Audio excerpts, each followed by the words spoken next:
believe we have our guest, Tom Thorfinnson, on the line. So I'm delighted to welcome you this morning to District 7820 in Eastern Canada. We cover the provinces of Nova Scotia, Newfoundland, Labrador, Prince Edward Island, and we have a little piece of France. We're an international district. We have Saint-Pierre-Miquelon as part of our district, and I know we have some folks from other districts as well. We also, in addition to the folks that are on Zoom, usually have quite a good following on our Facebook Live, and traditionally we have a lot of folks who watch the Facebook Live later, so the numbers of people that participate are actually larger than those who are participating in just the Zoom part. And we are recording the event as well, and it will be on YouTube, so if anyone does not wish to be seen on video, you have an opportunity to stop your video. Otherwise, the YouTube will be up in a few days as well. So I'm going to stop sharing my screen now and go to our interview. So just stop that.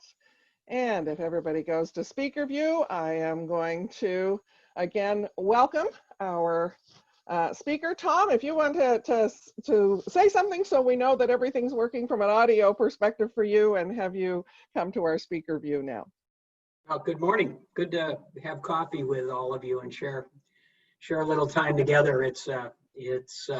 I never thought, always wanted to head to your part of the world, but I haven't had a chance to get there. So I guess this is a good second best, right? This is as good as it gets right now. I'm sorry we can't give you a tour, and we can't take the time to show you how beautiful it is here at this time of year, but we're delighted that you're joining us. I think you're in the Chicago area this morning, or are you somewhere else today?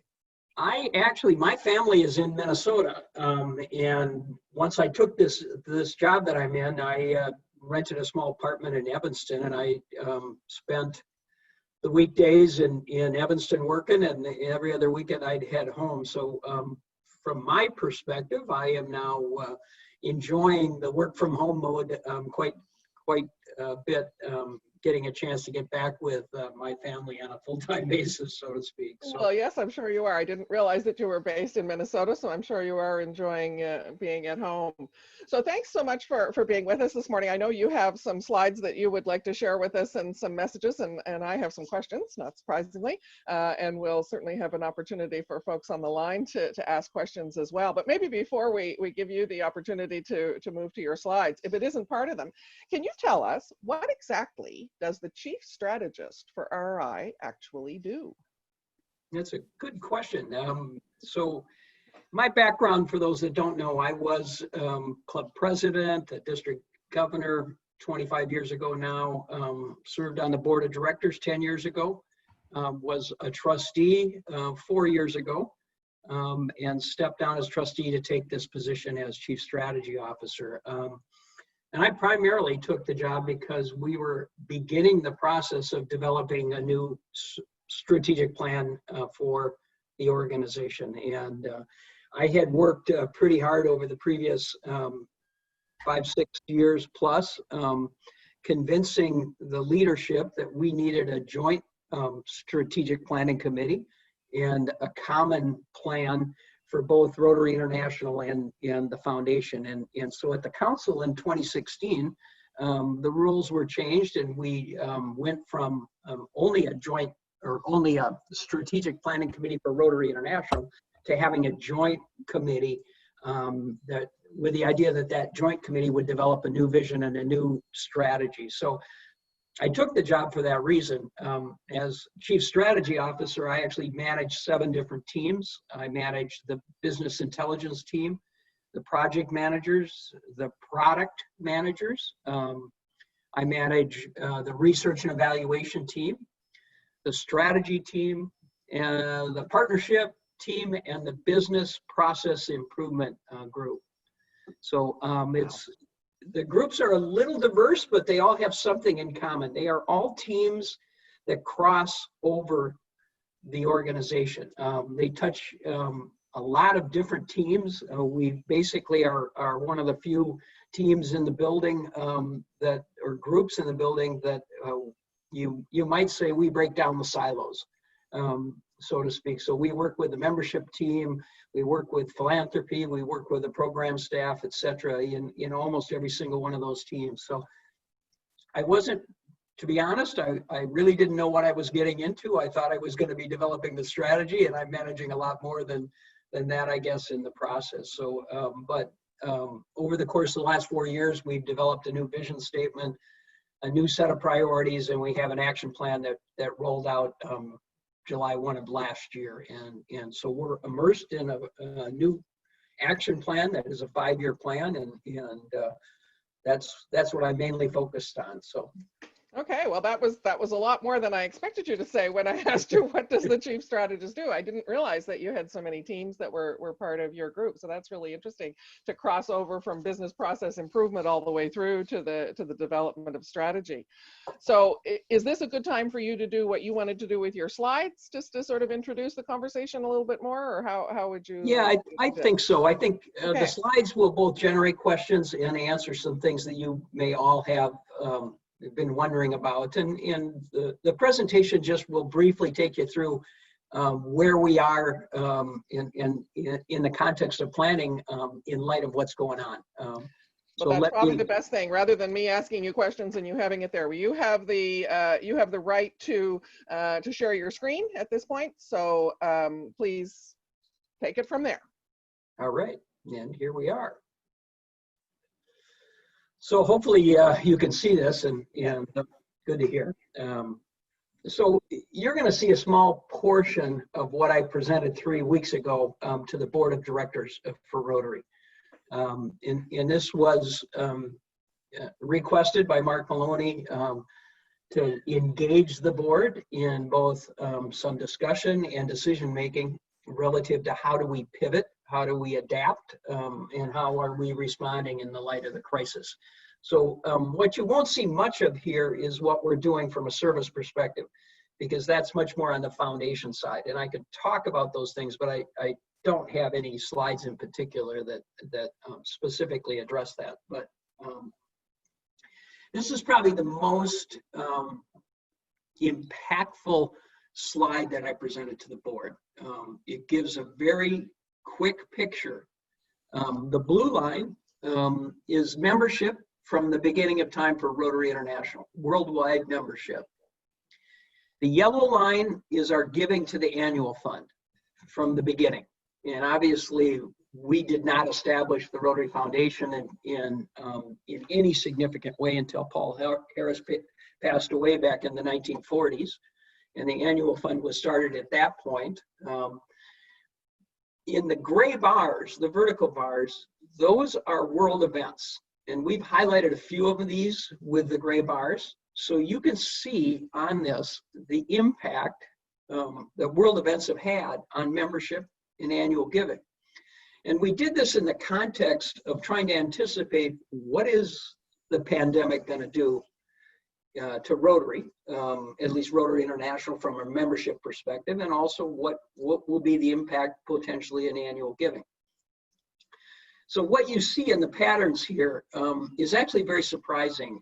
Membership is not impacted significantly by world events. And when it is, there's a significant lag. If you look at the Great Depression period right in here, this is actually where the biggest impact of all has happened in any world event. But it was the 3rd year of the Great Depression when we started to see a decrease in membership. And it happened for just 2 years. And it was a significant drop, with one of the 2 years being 5.6% drop in membership. But if you look at World War II, similar pattern. It didn't start to impact membership until we got in a couple of years into the war, into the 3rd year of World War II. And of course, if you define World War II, you know, you might have different start dates depending on what year your country might have gotten into the war. But the impact on membership certainly was significant, but it was less than a 2% drop in membership 2 years back to back. And the rest of these, Hong Kong flu, the energy crisis, Black Monday, the Asian financial crisis.com, you can see that there are shifts, but the shifts are much more significant in annual giving than they are in terms of membership. And so we use this as a starting point with the board and a planning tool for the board in terms of budgeting for next year, anticipating, and also looking at what we should be doing moving forward to try to address what might be happening or what we could see happening. So we one of the members of of the research and evaluation team is a PhD in statistical analysis, Manny Viedna. And Manny took the data that you saw in that graph, and he applied all of these different world events over the course of the last 100+ years, and did some statistical analysis and projections based on that. And fortunately, I was a math major in college, so I had some ability to understand what the heck he was doing as he explained this to me. But he has forecasted membership going forward for the next 4 years in light of the pandemic. And he has basically set forth a forecast for each of the 4 years. The blue line is the actual number that he anticipates. And this blue line here would represent less than a 1% drop in membership on July 1. Now, that's been the pattern that we've been having, to be honest. Over the last 5 years, we've had a drop in membership worldwide. It has not been 1%, but it has been in the range of a third to a half of 1%. So he's projecting a little less than 1%. But the gray lines represent standard deviations, 2 standard deviations around that line. So 95% chance that our membership is going to fall in this range. And so we, for budgeting purposes, use this and are looking at this in terms of what is the impact on Rotary International's budget next year? What do we anticipate? What should we put in the budget in terms of anticipated dues? And of course, that's important for us in terms of staffing. It's important in terms of resources. It has an impact in terms of our action plan for the organization and what we hope to be doing to help roll out the plan moving forward. Excuse me, I jumped ahead a little too far. So one of the things that I reminded the board is that our membership data is a revolving door. Half of all our members in Rotary, and more so, have joined in the last 10 years, which means in reality, about 47% of our membership has been in Rotary 10 or more years. And 53% has joined in the last 10 years. And that's not a very good retention rate without any doubt. And if you're in business, this is the kind of thing that would drive you crazy, to know that you have customers coming in the door that aren't coming back in a significant percentage of our customers. So this next graph, this is an average of the last 5 years. And it takes the membership of Rotary and puts each of us as a member of a club into a class. And it says, I joined Rotary in 1980, by the way. My father made me join when I graduated from law school and joined his law firm. I'd be in a group way off to the right, because what these are the bar here that's got a number 2 at the bottom. This is the average number of Rotarians, on average over the last 5 years, that were in their second year as a member of Rotary. This is the group that was joining during that first year. So on average, we have about 75,000 people worldwide that have just joined Rotary. And we have a little over 110,000 worldwide on average over the last 5 years that have joined in the last 2 years. That is, joined between 1 and 2 years ago. So these are classes of people, class of new Rotarians that joined in any given year. What this tells us is once we get into year 3, we start losing members. And of course, that's to be expected. You're never going to have more than the people that have joined a full year, so to speak. But this shows us what happens as time passes. The number that leave reduces. So if we can get people into this category of 5 years, 6 years, 7 years, we're not going to lose them. we're not likely to lose very many. Now, what I want to show you, the next slide will compare the worldwide graph to what happens in Western Europe. And just kind of take a look in this range, what changes. So what you see is Western Europe does a much better job of hanging on to its members once they join. Now, it could be they're doing a better job of selecting, and therefore they don't lose as many. It could be they just do a better job of engaging. But there are lessons to be learned. And if you go back and forth between these two, you can really see the difference. And so this is something that will help us, particularly in the context of where we are. And I say that because of the virus, what we have going on is a tremendous strain on these people that are in their second year. On average, they're younger. They have joined for different reasons than people that have been in for a very long time. They have not yet fully engaged with the Rotary experience. And they potentially are in a stressful period of their life.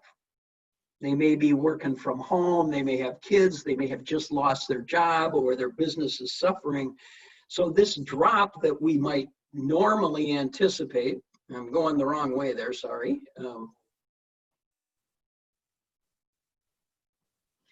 So the drop that's worldwide, it might get worse this year if we don't really pay attention to engaging the people that are in this category of having joined in the last 2 to 3 years.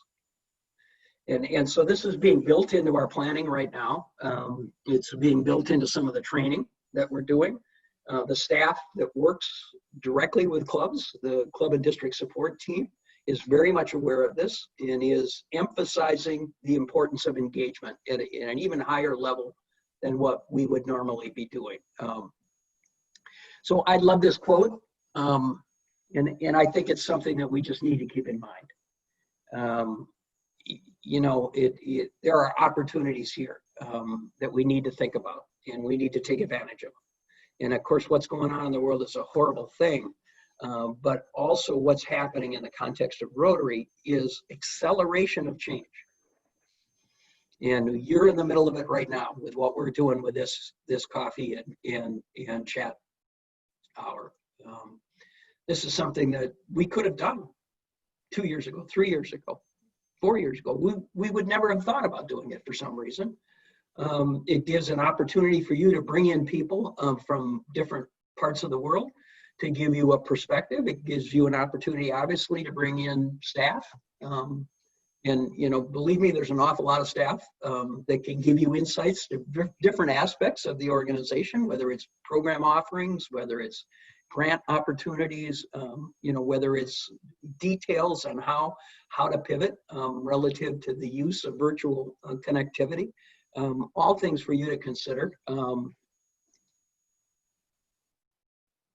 That could be it for me. Let me look and see if I've got any more slides. No, that's all I have. So I'm going to stop sharing. And I will tell you that a couple of other things, and we just completed a survey of every club president of both Rotary clubs and Rotaract clubs. We're gathering that data right now. The survey was focused on what the clubs are doing in the context of the crisis. So we're finding out how many clubs are actually meeting virtually, how they're doing it, what challenges they're facing. We're asking about projects. We're asking when they think they might go back to meeting in person, and what aspects of virtual meetings are they thinking about using longer term.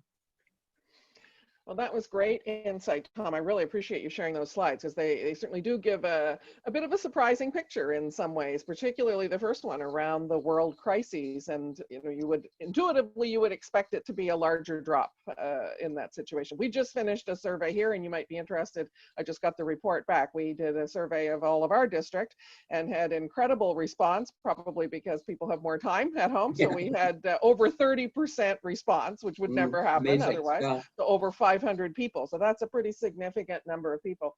Now, it suggested a slightly higher percentage than the 1% that you were showing that may not be renewing their membership. And so it's good information for us, and it certainly gave us a good sense of how many clubs are meeting online. We've had very strong uptake on that because our district purchased 5 licenses for Zoom immediately and made it very easy for clubs and did lots of training for clubs.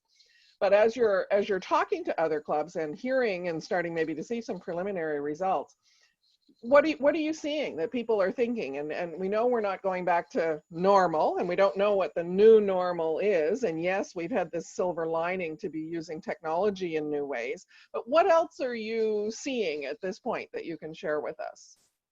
Yeah, so, there's a lot of very unique things happening, and we're just right now just getting the tip of the iceberg, and it's anecdotal information.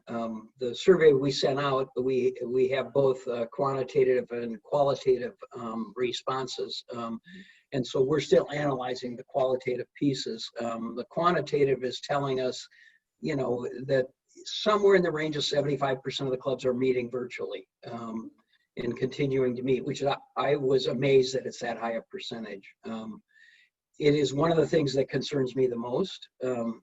For many of us, if we stop connecting, we're most likely to drop from membership. And so it's tremendously important to connect. But I'm seeing some really unique things happening. Virtual happy hours, the clubs never did happy hours together, and they're doing virtual happy hours. As a different way to get together, a different way to communicate. Club meetings on Zoom sometimes are cumbersome to engage people. And so having a separate meeting that's kind of a happy hour is a way that maybe you could draw people out socially, get from them some of the things that they might not otherwise have been doing.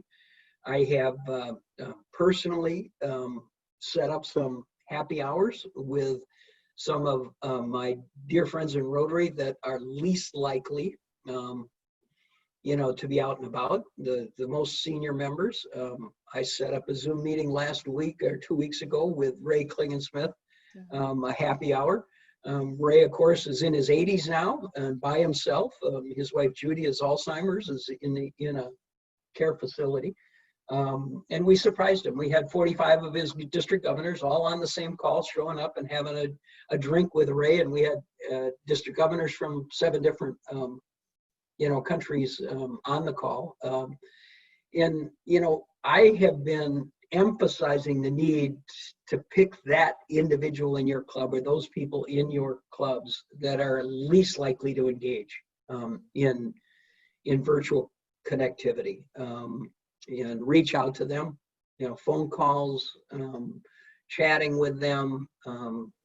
I have 2 members of my club where I called their daughters, and I got their daughters over to their house with their laptops to get them on our meeting. So a lot of unique things are going on that I think are superb, but I am concerned about, the quality sometimes of the Zoom meetings. I love the tips that you got at the start here. I think the fact that you've got a backdrop is certainly an enhancement to what's going on. I have seen a couple of clubs now that have purchased, what do they call them? The green sheets, and they're projecting videos, and it's almost like a weatherman or weather woman up there demonstrating. And I guess I could have done that with my slides and been pointing with my finger if I'd had a green sheet behind me and some good lighting. But we are actually spending some money right now to train some of our top leaders on how to be a good presenter in this setting. What I'm worried about is the transition period, to be honest, as clubs start to come out of this. And how are we going to react? My club can start meeting next week, but the meeting facility that we normally meet in, because of social distancing requirement, instead of our 35 members being in one room, we could only have 10 people in that same room. Right. So we're trying to figure out how can we start meeting and where do we start meeting and in what format. And we have people attending the meetings that haven't been able to attend for a long time. because of the Zoom format, the online experience. But we also have people that regularly show up to the in-person meetings that haven't been coming. Right. Yeah, I And think that's a huge issue. I think we're seeing, the same kind of thing. We're still in this part of Canada just starting to come out of the isolation kind of time and starting to see some shops open, but it'll be a long time before we can meet as we have in the past. So I agree with you that over time, the engagement with Zoom will become more challenging. I think we're seeing folks that have Zoom fatigue. That's a real thing now. I'm seeing Harvard publish about Zoom fatigue. And that's certainly a concern, because it's great to stay connected. It's great to do online socials. It's great to be phoning people to stay connected. But the reality is that a lot of our traditional service, and certainly a considerable amount of our traditional fundraising, is not happening and won't happen for some time. And yes, we're seeing some creative things with online auctions and online 50/50s and all of those kinds of things. But it's a huge shift when you look at, even to say, or we're going to focus on hands-on things. Well, how do we do that? How do we keep people engaged when we aren't able to go out and be in the school or be in the shelter? Are you seeing some creativity around how people are starting to think about how you be Rotary? Because it isn't just the meetings. Obviously, that's secondary to the service. So yeah. how do we be Rotary? Yeah, that's the other thing that is a big part of our survey, and we're waiting to see the qualitative responses to see some of the unique things. There's a club in my area that does a literacy project where they deliver to first graders books, and they read to them in a special event, every first grader in the school system. And that obviously the in-person event disappeared. And they literally used to have 600 first graders all come to one location together, and they would have celebrities like the chief of police and the fire chief, etc., read to these children in small groups, and then the kids could pick the books they wanted in advance. And it was a big event. What the club did is they arranged for the bus drivers in the school system to take them around to every home of every first grader. And the club dropped off the books at the homes, obviously left them on the doorstep. And 2 individuals per bus, running up to the households. So they kept their social distancing, and pretty impressive approach, I thought, to make sure the event still occurred.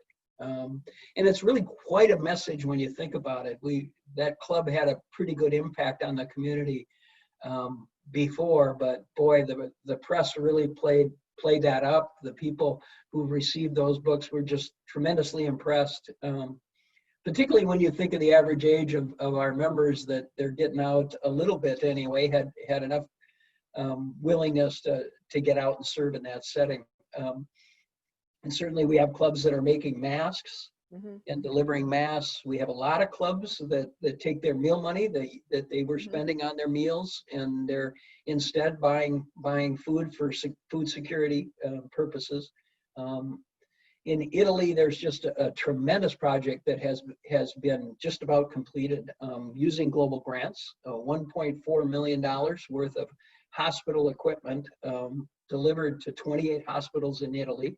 Included thermal scanners,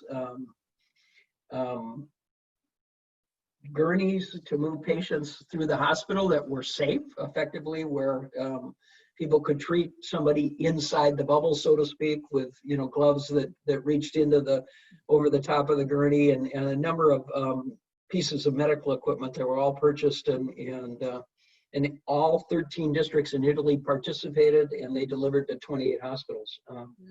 Oh, there's been some amazing things with the foundation funds that have been made available, for sure. Yeah. As I'm thinking sort of farther out from the specifics of the COVID related activities of masks and specific medical equipment, and I'm sure you're quite involved with the future of Rotary work that's being done at the board, and looking at the process that was underway anyway before COVID, to think, what's Rotary going to look like down the road, and what kinds of shifts do we need to have?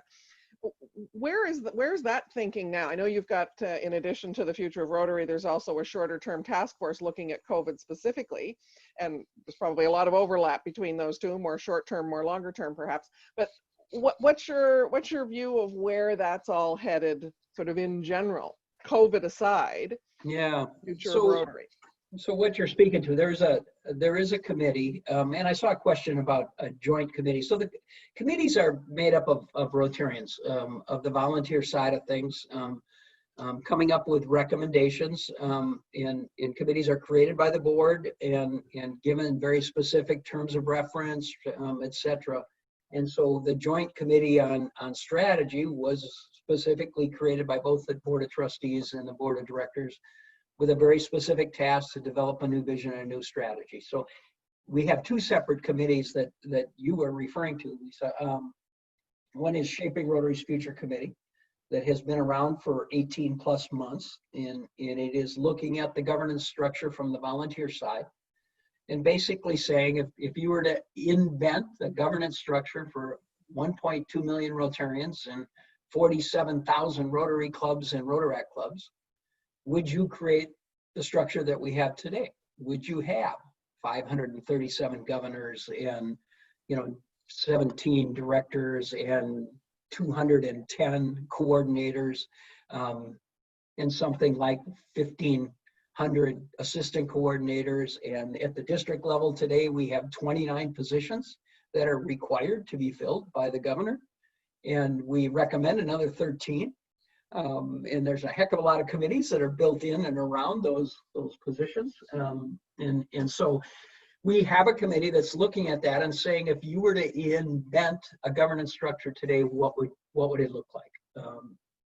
At the same time, there's a task force that was just formed that is looking at virtual connectivity in the context of what's going on, but also in the context of how can we, take advantage of this opportunity. We've accelerated Rotary in the context of technology, and we don't want to take a step backwards.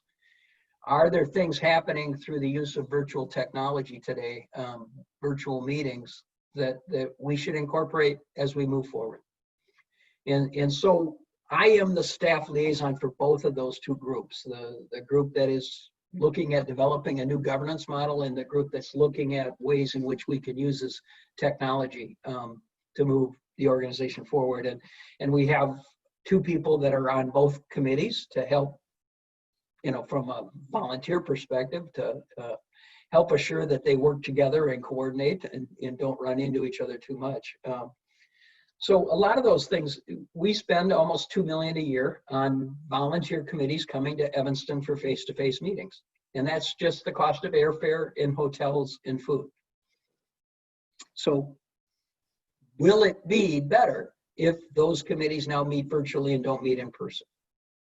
And how do we do that and do it effectively? That's just one small example. But if we're going to do that, we all know there's value in meeting in person. And does a committee eventually lose some of its ability to work together if it never meets in person? So is there a blend of maybe a committee comes in once every 2 years and meets in person, and then for the next 2 years, it meets virtually? Similarly, with the board of directors and the trustees, they have taken a vote that neither the board nor the trustees will meet in person at least until after December 31st. So how does the board conduct itself effectively, efficiently, when it doesn't meet in person? Imagine flying 19 people in from all over the world, bringing them in for 4 to 5 days straight. They socialize in the evening, they dine together, they meet during the day.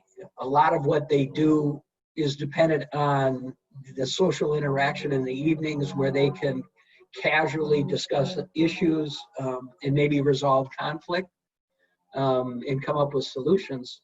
How does that group continue to be productive? And is there a pivot point? Is there an advantage of that group meeting in person once a year and then the rest of the year meeting virtually? And that's just at the international level. We think of institutes, we think of district conferences and district meetings. I was governor at the age of 39. I visited every club in a combined format. I asked the clubs to come together for joint meetings. It was controversial at the time. I was judged for the next 20 years as the guy that didn't visit every club the way you're supposed to. And it's interesting stuff, but we are in a different format now. And I think right now, as an example, we should insist that every governor next year make at least 5 club visits virtually to give us a sense of the experience, give us some insights. Can we build on it? We spend close to $9.5 million a year on the district governor position. $6 million of that is on travel. Much of that $6 million is reimbursing for getting in a car, getting on a plane, going to a club meeting, and making that official visit. And that doesn't mean it's not money well spent, but that's one of the things. Is there a blend out there that we should be looking at? Do we need certainly there are, yeah, and there are people. I hope I'm not attacked for 20 years for not doing every club visit, but I didn't do club visits this year in that role, and changed the title of the role and have approached it quite differently to demonstrate that there are different ways to do things, and we have to take some risks and try things. They're not all going to work, but let's try them. So putting that back to the clubs to say, what do you need and how can we help you? And if it's me that makes most sense to go, great. If it's somebody else, that's great too. And let's see how we can add the most value. So when we think about clubs right now doing their planning, and on this call and on Facebook, there would be people who are coming into club leadership roles. We've tried at the district level to align very closely to the priorities that you have with the strategic plan. We actually tweak them a little bit so that we have an acronym so that I can remember them. So we talk about LEAD, L-E-A-D. So LEAD for impact, so the impact one, E for engagement, of course, A for agility, and then you have REACH. We changed it to diversity, inclusion, and REACH, and then it spells LEAD, which is a nice acronym. So we're looking now at our clubs, thinking about how do they come into the new year. We've talked a lot about the value proposition, made that more of our language that we're using for strategic planning for clubs, and said that's where you need to really focus. So we use a modified business canvas. If you're familiar with the business model canvas, we use a modified version of that in our training now to look at value proposition. But if you think about what those incoming club leaders should be thinking about, what advice, what maybe a couple, 2, 3 things would you advise incoming club and district leaders to be thinking about to make sure that next year is awesome, starting July 1st, recognizing that at least for the first half, there's probably not a lot of in-face stuff? Yeah, so, the single biggest thing, our research has told us that when we tested the priorities under the new plan, the Rotarians worldwide, and in particular in North America, feel that engagement is the most important priority right now. And you saw it in that graph, the worldwide data, the people that are most likely to leave. So a focus on engagement is critical, particularly in a setting where in-person meetings are not happening. How do we engage people today, right now, in this context? And it means this kind of stuff. It means being really creative. The younger you are, the more recent as a membership in terms of joining, the more important global service is. There is a significant difference between the people that have been in Rotary and the people that are wanting to join or who have recently joined. Much higher focus on global service among the newer members, which is interesting to me. And that may shift now that we're in this pandemic situation. It may become much more important to do local. But that's backdrop. I mean, what I can tell you internationally doesn't necessarily apply to your club or your district. It gives you some insight as a possible starting point. Doing the surveying that you're doing, sitting down with your clubs in a virtual format if you have to. I would highly recommend individual reach outs. Really talking to people. Calling Judy up. What's going on? How are you doing?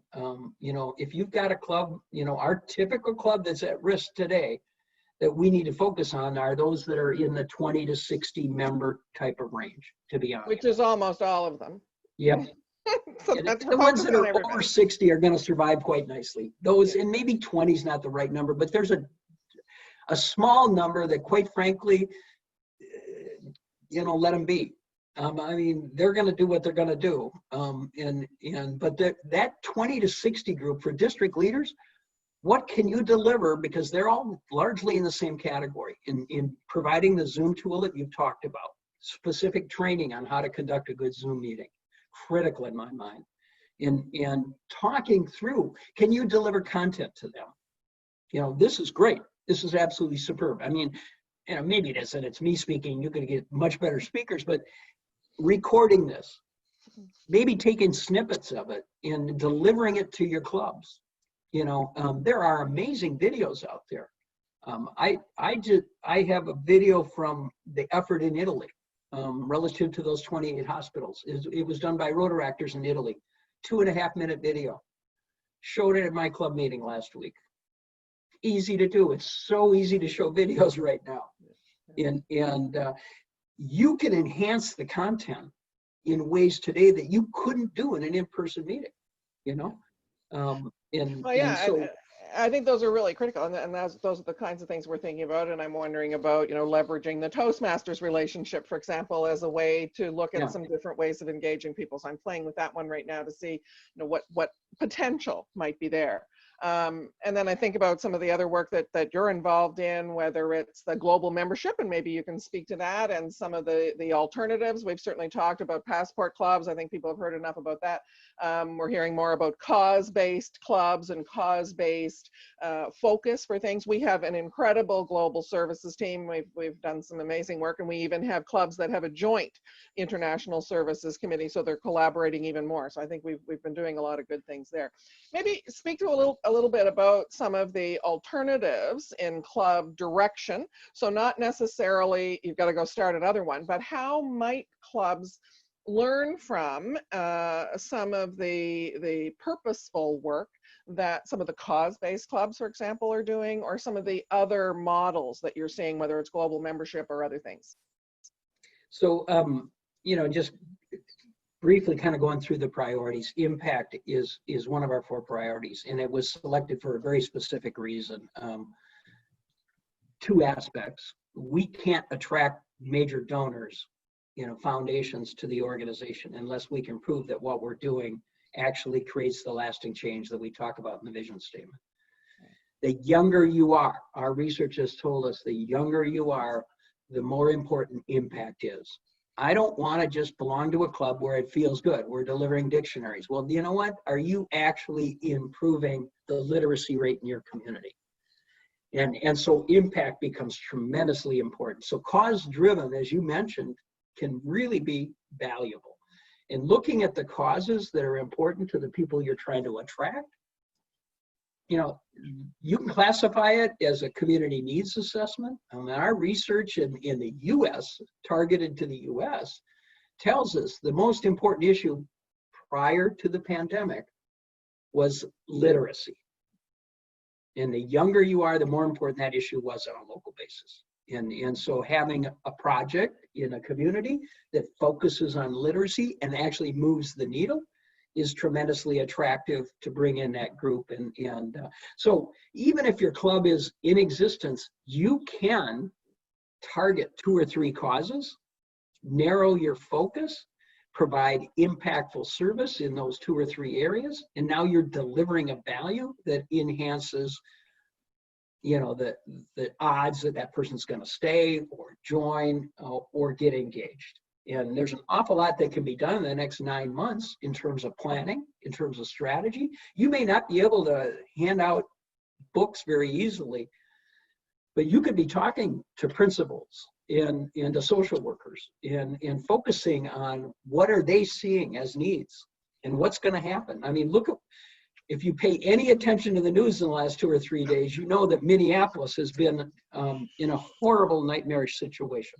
You are. Yeah, for sure. And I'm seeing a wave of emails among our Rotarians in my district right now. What can we do? Yeah. How can we, and this is not something that's going away, at least in the United States. 40% unemployment rate among people under that were earning $40,000 or less per year. Yeah. So I think we that's have, bang on. it's I a think, powder keg waiting to explode even further. And addressing those kinds of things, food insecurity, you know, right now is tremendously necessary, but it's also really attractive to people that want to serve. for sure. I think you're bang on to identify those causes that are most meaningful to people and to spend the time developing partnerships and doing the exploration to understand those more. And I know in Minnesota, in fact, you've been really innovative with some of the cause-based clubs. And I think Minnesota is the home of the Veterans Club that's focused specifically on veterans, human trafficking as a cause, a club that is specifically cause-based around human trafficking. I think you might have an eco club as well. Yep. We're also seeing groups that don't use the word club. They talk about network. So I'm quite interested in that. I don't know what your thoughts are about some of that language around participating in networks versus some of the other language that we're more used to. And maybe I'll just let you comment on that, and I'll ask Holly to see if we can get our first question lined up as well. I could keep going forever, but what are your thoughts around some of those? No, and I'm impressed that you know these things. It doesn't surprise me. I heard rumors about you, so I'm glad to see the leadership is there in your district. And you're absolutely right. I think these are the things that we need to be focusing on, and there's no better opportunity right now. Network versus club is an issue for us. Club has an image that comes with it, the word. Now that's going to vary in communities, and you know, but my daughters have said to me over and over again, they've gone with me on volunteer service trips to Haiti for water projects. They love what Rotary does. They don't want to be a part of a club. Mine too. They don't want to make, you know, and yet they love to pitch in, to help, to volunteer when we're doing things. You know, they're probably the most active volunteers my club has when we have our annual beer pong tournament, which is a big fundraiser for us. And so, yeah, it's terminology, it's some of the restrictions. This is actually a great opportunity for us to step back and talk and analyze. And we've got a lot of time on our hands. You know, you know, most of us, to the extent we were still working, we're not commuting. We're looking for some things to keep us, you know, focused on something other than just being, you know, holed up in the house and worrying about what's going on out there. And it's a great opportunity to look at some new causes, refocus the club effort, you know. Yeah, no, I totally agree. I think that there's many opportunities. It's that balance of doing all of those things and keeping the engagement at a level that retention isn't affected more, because you can only talk and explore and discuss and plan for so long until people really want that impact feel. Fabulous. So Holly, do we have a first question that we might go to now? I only have one question at the moment, and I'm not sure. It may have got answered. Fred, is your question over to you? Fred Wright is a district governor in Ontario, so he's a come from away to us that we've allowed in today. Fred, what was your question? Unmute yourself and tell us. My question was about the joint committee, and Tom answered it. Okay. So we just to I would like to follow on what Tom's talking about, and I know that whenever I have an opportunity, which is about 20 times a week, to talk to clubs, I'm encouraging them that when we come out of this and are able to meet face to face again, please, for God's sake, keep the virtual content so that the people that can't make a meeting or don't want to make a meeting can do it. I think that's really critical for us going forward. Yeah, thanks, Fred. Yeah, in response to that, or at least following along it, what I would love to see, and I think the pandemic task force will probably take a look at this and maybe make some recommendations. I would love to see clubs that are blended clubs that maybe meet in person 2 times a month, meet virtually one time a month, and maybe even have a blended meeting like you're talking about, Fred, where it's in person and delivered virtually in some format. I'm a member of a club here in my home community in Eden Prairie. Because I'm working Monday through Friday in Evanston for the last 3.5 years, I had not been able to attend a meeting for 1.5 years of my own club. And because of virtual formats, I've been at every meeting for the last 7 weeks. They're getting sick of me already. But you know, that's the stuff that you're right on target, Fred. There are people out there that you know, it's difficult for them to get in the car maybe and do the commute over to the meeting and all those other things. And this is drawing more people in at some clubs, and we're losing some people at the same time. Yeah, those open up so many possibilities to be planning and thinking about the technology to do it well. I know my own club for quite some time has been live streaming, and it's great when you can do it, but it also means you've got to do it well. That people are not going to stick around to watch something, whether it's Facebook Live or some other way, if the audio isn't good, and if the quality isn't good, and if the lighting is bad. Even the message can be awesome, but if the lighting is bad, you're so distracted that it's hard to focus on it. So, you know, those are ways, and I don't know if that's something that the task force might be looking at, is some of those, you know, practical ways that clubs can think about, or maybe have some support for purchasing or bulk purchasing or something, just to make some of those things work better. Do you know if that's on their agenda?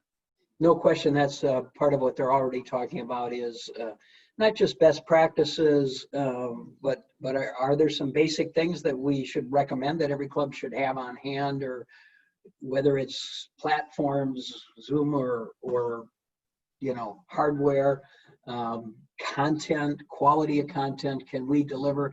Do we need a page on our website that's specifically oriented towards virtual meetings? But we also have to think about the types of meetings, and that's what we're kind of diving into now. There are meetings that are regular club meetings, but there's also the administrative meetings like committees and boards, etc. There's event type meetings, and on go the list. There's training events, and how to do a good training online is different than how to conduct a good club meeting online. All those things come into play. You know, we have 22 institutes around the world every year on average, and we're spending a fortune to send governor-elect, governor's nominee to these institutes to be trained, you know, and I can't give you the exact number of millions that are involved in it, but should we be doing that online? Should we be switching? And right now it's going to be online this year for most of the world. Yeah.